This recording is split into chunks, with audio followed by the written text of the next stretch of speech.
The St. Louis Rams were a trendy pick heading into 2013 to be that team that made some noise, maybe be that team that surprised some people and perhaps snuck into the wild card picture in the NFC. Well, Sam Bradford goes down early in the season with an injury, and it was just too much for this Rams organization to overcome, combining that with the fact that their offense was just all out of sorts at the beginning part of the season, and the defense that many expected to play like a near elite defense really scuffled and really struggled the first half of the season. But as the season progressed, the Rams got their footing a little bit, started to play a little bit better, and they made somewhat of a season out of it. We're a competitive team, found a way to finish 7-9, and I thought overall it was a good coaching job by Jeff Fisher and that St. Louis Rams staff. Now heading into 2014, a lot of people are expecting even bigger things for the St. Louis Rams, similar to what they expected out of them in 2013, and you probably can throw me into that mix as well. Now, for the Rams this offseason, they didn't go hog wild or crazy in free agency, adding a bunch of pieces, and they didn't necessarily need to. That's not how this team is going to be built. That's not how this team is ultimately needing to be built in order to become a future championship caliber team. They took a gamble on a guy like a Kenny Britt. Hey, that's kind of one of those low risk, high reward type of scenarios for them. If it works out, terrific. You've got a potential number one explosive wide receiver. If it doesn't work out, what did you really give up? You really didn't lose much. I think they upgraded, and this is critical with Sam Bradford as your starting quarterback. They upgraded their backup quarterback position by bringing in Shaun Hill. I think he's more competent than Kellen Clemens. I think he's better than Kellen Clemens. And if a guy like Bradford is, who's usually due to go down due to injury, just like a Cutler at some point in time during the season, I feel more confident if I'm a St. Louis Rams fan, player, or coach that a Shaun Hill could come in and win me a game or two or three, maybe in a pinch. But the biggest acquisitions or additions to the Rams this offseason came via the draft, which isn't a surprise. They were still reaping the rewards from the bounty that they got from the Redskins for that RG3 trade back in 2012. They got Greg Robinson and Aaron Donald in the first round, Lamarcus Joyner out of Florida State in the second round, Trey Mason out of Auburn in the third round. So a lot of new pieces and a lot of potentially big-time impact players being added into the fold via the draft. And the good thing for the Rams is that building your team like this and building your team primarily through the draft, you don't have a lot of upcoming free agents and you don't really lose anybody of any consequence or significance. It means you keep continuity, which is something that's very rare to do in today's NFL kind of free agency world and the climate of the NFL as a whole. The Rams are able to keep their chemistry. They're able to keep their team together. That matters, and that pays off big dividends usually at some point in time.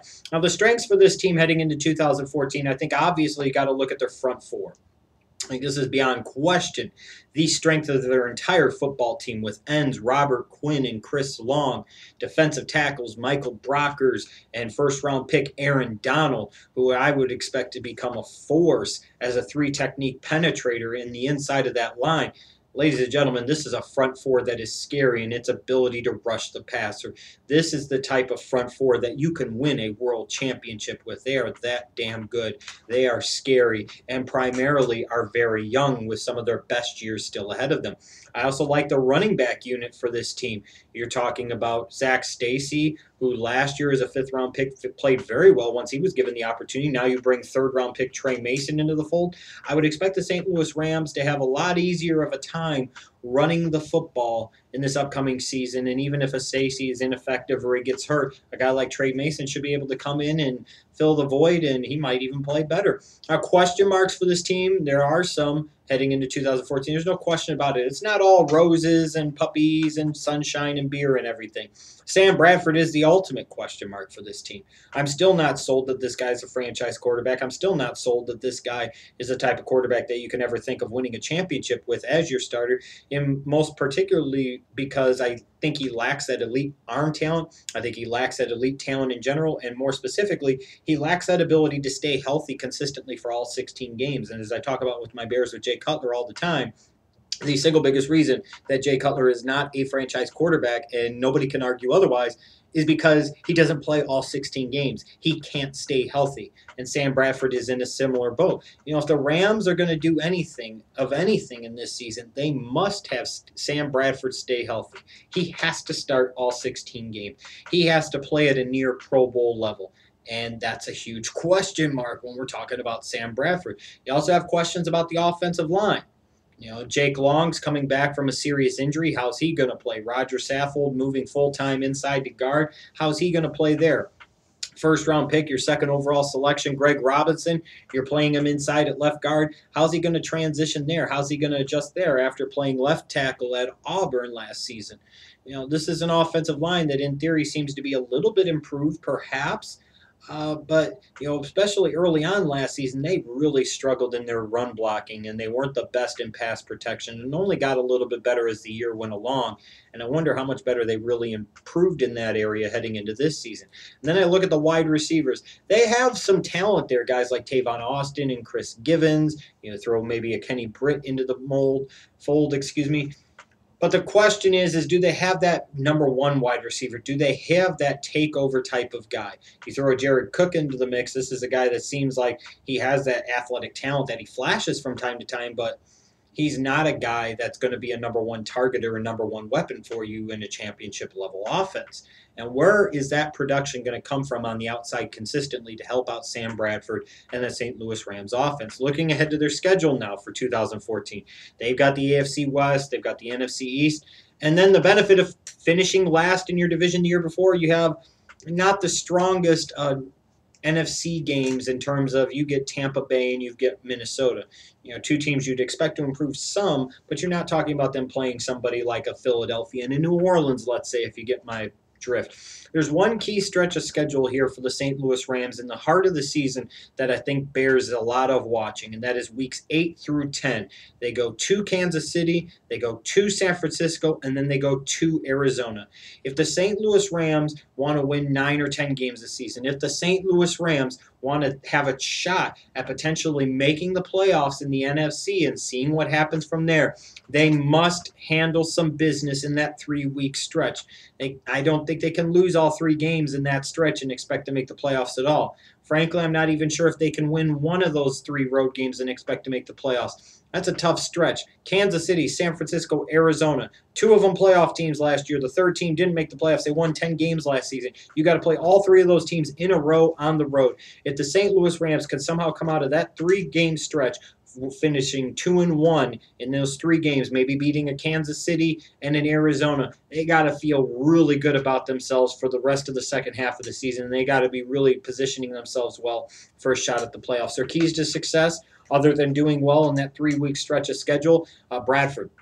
Bradford is the key of keys. He's got to stay healthy because, like I said, Shaun Hill might be a guy that can come in and win a game or 2 for you in a pitch, but if you got to count on him for a long period of time, good luck to you. They need some wide receivers to step up. They need Tavon Austin to play more consistently like a top 10 pick. They also need to figure out more creative ways to get Tavon Austin the ball. They need other wide receivers to step up, whether that's Givens or Pettis or if that's a Kenny Britt, whoever. They need somebody to step up and become a big-time difference maker on the outside. They need that offensive line to play better, too.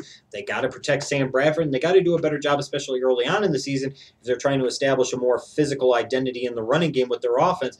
They got to have a running game, and they've got to have an offensive line that can open up better holes than they did to start off last season. They need some improvements on defense, too. Most specifically, you get past that front 7 of the Rams, which is really damn good. You throw in the linebackers, too, like Laurinaitis and Ogletree. It's a hell of a combination there. Their secondary is kind of, they're less than awesome, needless to say. They don't nearly have the secondary that an Arizona or especially a Seattle has in that division, and they need somebody to step up. They need that secondary to play better than they did in 2013 because that was a big reason for their rough start on the defensive end the first half of the season because that secondary was just terrible. Looking at this season, I think the Rams are going to make a big step. I love the way this team is being constructed. I love some of the pieces that are in place, and I think it's only a matter of time before the Rams are one of those real contending teams in the NFC. I think this is the year they take that next step. I think this is the year that they really progress. I love head coach Jeff Fisher, and I love his approach, and I love how he's able to get the most out of his teams in a given year more often than not. I expect the St. Louis Rams to finish 3rd in the division, go 10-6, and perhaps have a shot at sneaking into the wild card round in the NFC, which I think if you're a Rams fan, you'd have to be incredibly satisfied with, or at least pleased with, and say, hey, man, that really bodes well for the future. 10 wins, playing in the NFC West, that's doing some business, doing work.